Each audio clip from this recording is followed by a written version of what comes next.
Hey everyone, welcome to CryptoCoin Investor. In this video, we'll be taking a look at the um, SP 500 chart and the Bitcoin chart, and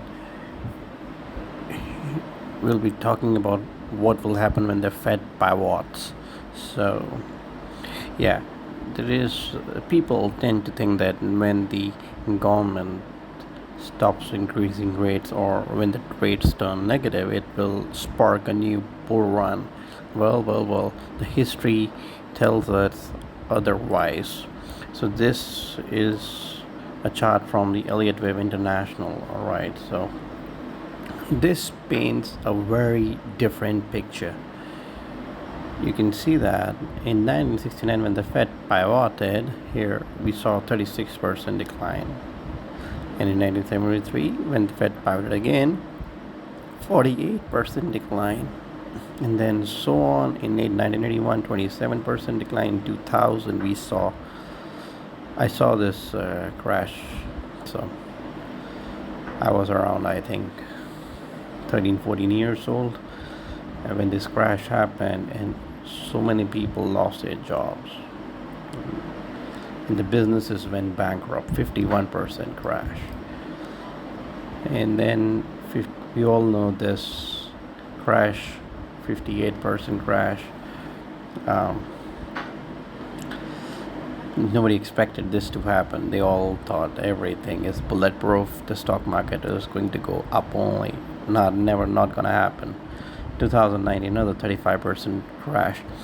Now I think another pending crashes around the horizon. Whether it happens in 2024 or in late 2023, we can't say. But when the Fed pivots, it's going to be ugly, and you can't sell the top, but you can see that when the rates go negative, or when the rates are about to go negative, we see a nice rally. You see this? We see this nice rally every single time. This rally here as well. So there is a probability that we may touch the previous all-time highs on the S&P, as well as on other speculative assets like Bitcoin, before we see a strong correction. So this is SP 500 chart, right? So here we can see this pumping somewhat to, let's say, the previous all-time highs. So from now, if we enter and we touch near previous all-time highs, about 10% profit, which is quite a lot in the stock market, mind you.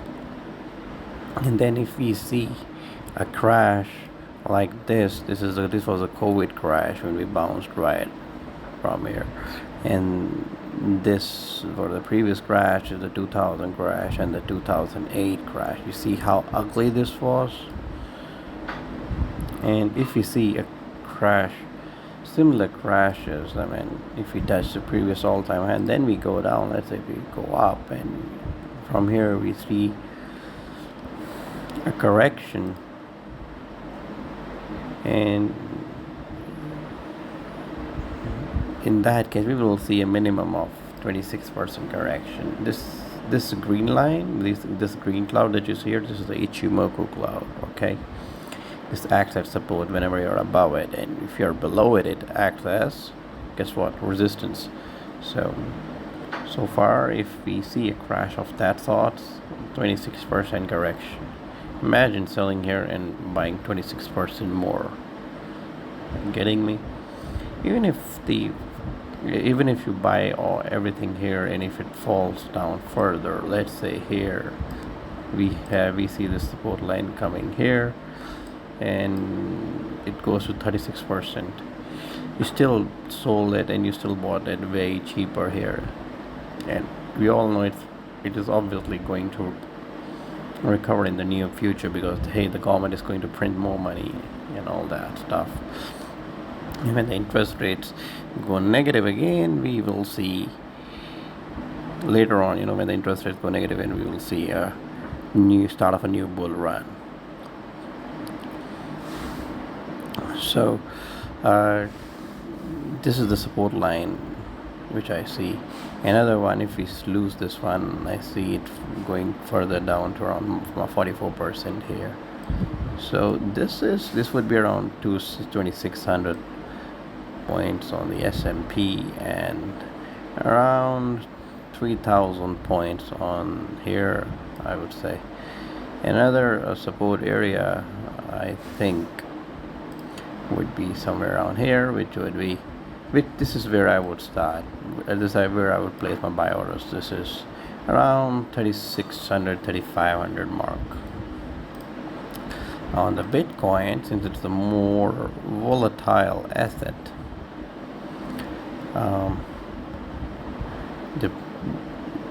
where I see this bouncing would be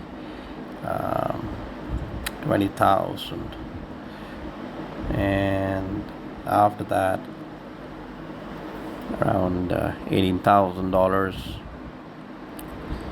and it would be really ugly if we visit the previous all-time lows of 16,000 something dollars. That would be a great buying opportunity. But in the grand scheme of things, you don't need to worry about it, because you can see that every time we went below, we recovered it. Granted, it took a couple of years, but we always recovered. So yeah, so next time when you hear Fed pivoting, run back to your home or office from where you control your stocks and press that sell button. Even if you sell it at a loss, you will be able to buy all of them back at 20-30%. You'll be able to secure 20-30% more back after buying back after a few months. So yeah, that's all about it. Hope you like this video. If you want to see more videos like this, hit the subscribe button and stay subscribed for more cryptocurrency and videos like these. Bye bye.